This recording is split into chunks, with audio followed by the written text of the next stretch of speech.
Brand স্বাগতম জনাইছোঁ আল্টু পাল্টু ব্লগলৈ। তো গৈ আছোঁ ইতিহাস থিয়েটাৰ দিনতে ভিডিঅ'টো আৰম্ভ কৰিছিলোঁ। কথাটো হ'ল ভিডিঅ' বনাবৰ আজি ইচ্ছা নাই মানে জুবিন দাৰ কথাটো লৈ নিজে নিজে চকুৰ পানী লোৱা আৰু সেইটো কথা হ'লে উপায় নাই, কি কৰিব আৰু কোৱাটো হৈ গ'ল।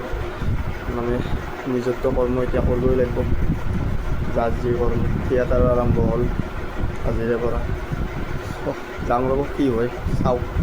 ইমান আৰু ক্লিপ চিপ আজি নেদাং, নৰ্মেল একদম নৰ্মেল ভিডিঅ' হ'ব। বাইক চাইড যে ক'ত ল'ব পাৰিম ক'লা এতিয়া কান্দিয়ে আছে, ক'ত বাইক চাইড ল'ব পাৰিম আশা কম। তথাপিও আৰু যাওঁ কি হয় চাওঁ, আপোনালোককো দেখাওঁ দিয়ক। এনেকুৱা আহি পালোঁ ইতিহাস থিয়েটাৰ। এইফালে নাটক চাটক চলিয়ে আছে, মানে বেক চাইডে আছোঁ মঞ্চৰ। ইমান আজি ভিডিঅ'টো জচত বনোৱা নাই আৰু ভাল লাগে থকা নাই সেইদৰে দেখাই আছোঁ আৰু এই মঞ্চৰ যোগেদিয়ে মই এটা আহ্বান জনাইছোঁ। সাংস্কৃতিক দিশত যি পৰিৱেশ এটা গঢ় লৈ তুলিছে, বিশৃংখলতা, কোনো ধৰণৰ নীতি নিয়ম নাই, সময়ৰ সন্মান নাই, অনুষ্ঠানসমূহ পলমকৈ আৰম্ভ হয়। যিসকল ব্যক্তি যিসকল কলাকুশলী এই অনুষ্ঠানসমূহত জড়িত হৈ আছে, আমি সদায় তেওঁলোকক গামোচা পিন্ধাই মঞ্চত সন্মান দিওঁ। কিন্তু যদি আমি সঁচাকৈ তেওঁলোকৰ দীৰ্ঘায়ু কামনা কৰোঁ, আমি সদায় তেওঁলোকৰ সুস্বাস্থ্যৰ কামনা কৰিব লাগে আৰু তাৰ কাৰণে প্ৰচেষ্টা চলাব লাগে। আহক আমি সকলোৱে চেষ্টা কৰোঁ সময়ত এতিয়া কেৱল নাচুকেইটা বনাব পাৰিলে হ'ল, তোমাৰ পৰা অলপ টকা যোগাৰ কৰিব পৰা হ'ল।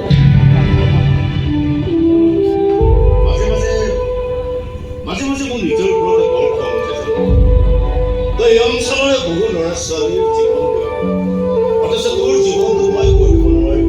মোৰ দৰিদ্ৰতাৰ কাৰণে তোৰ পঢ়া জীৱনটো আধাতে শেষ কৰিব লগা হ'ল। মোৰ কাৰণে বহুত কৰিছা দেউতা, ভাল ভাঙি তেজত পানী কৰি যিমান যি কৰিব পাৰি কৰিছা। সান্তনা দিছোঁ, সান্তনা দিয়া।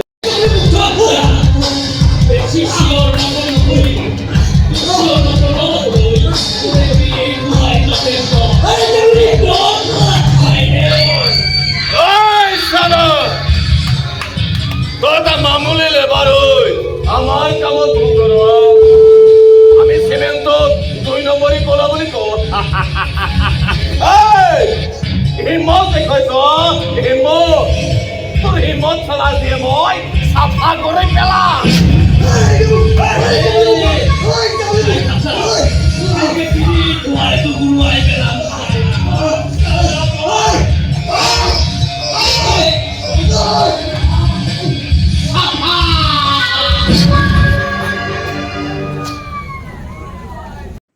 মানে জুবিনদাৰ কেছটোত মানে মানুহ নায়েই দিয়ক থিয়েটাৰত, মানে বহুতখিনি অহা নাই। কি আহিব চবৰে মানে হাৰ্ডড্ৰপ এটা গুচি গ'ল। মানে মোৰো বহুত বেয়া লাগি আছে আৰু উপায় নাই, কি কৰিব, নিজৰ কৰ্ম কৰিবই লাগিব। দিয়ক চাওক আপোনালোকো।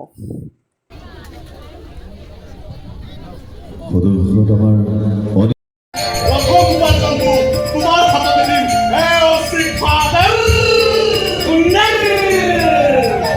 পিছে এটাই অনুৰোধ, তই মোৰ নামটো যাতে য'তে ত'তে বিক্ৰী কৰি নুফুৰ। তই বিক্ৰী কৰোঁতে কৰোঁতে মোৰ নামটো বদনামৰ পৰা জহৰ নাম হৈ গৈছে। আপোনাৰ হাতত বাৰু অলপ সময় আছিলে? আছে মই ছুটি লৈছোঁ। কিয়? মোৰ কিন্তু সময় নাই, মই যাওঁ। তই যাবা উপাৰ্জন কৰিবলৈ।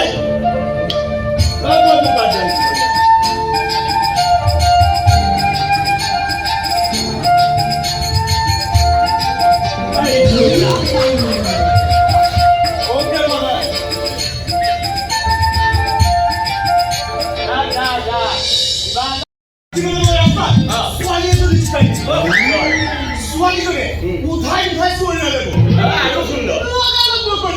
মোৰ ফাদাৰে লোকেল জানাৰ অস্থি হয় অস্থি।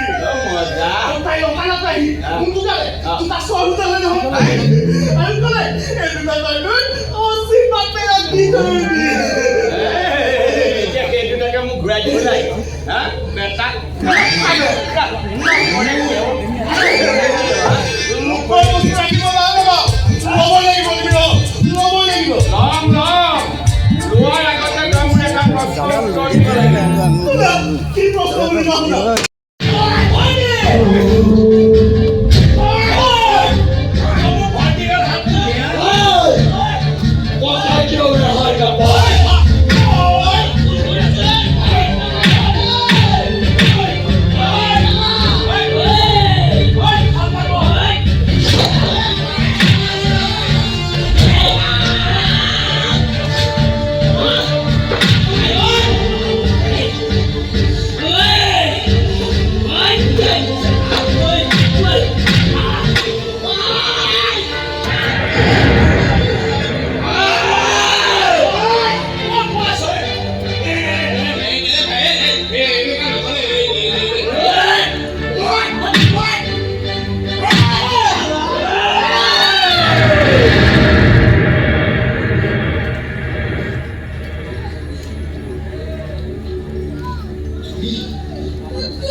বেছি সেই মানে ইম'চনেল টাইপ হৈছে মানে জুবিনৰ ক্ষেত্ৰত কেছটোত তো চাওঁ আৰু কি হয় তো এনেকৈ আহি পালোঁ ইতিহাস থিয়েটাৰৰ পৰা বাইক চাইক লোৱা নহ'ল মানে উৎপলা একদম ইম'চনেল হৈ আছে ৰাতি ভিডিঅ'টো শেষ কৰা নহ'ল দিনতে কৰি দিলোঁ একদম মানে কাম্বা লাগি আছে জুবিন দাৰ কথা আৰু কিনো ক'ম ক'বলৈ ভাষাই নাই মই এটা কথাই ক'ম যে জাষ্টিছ লাগে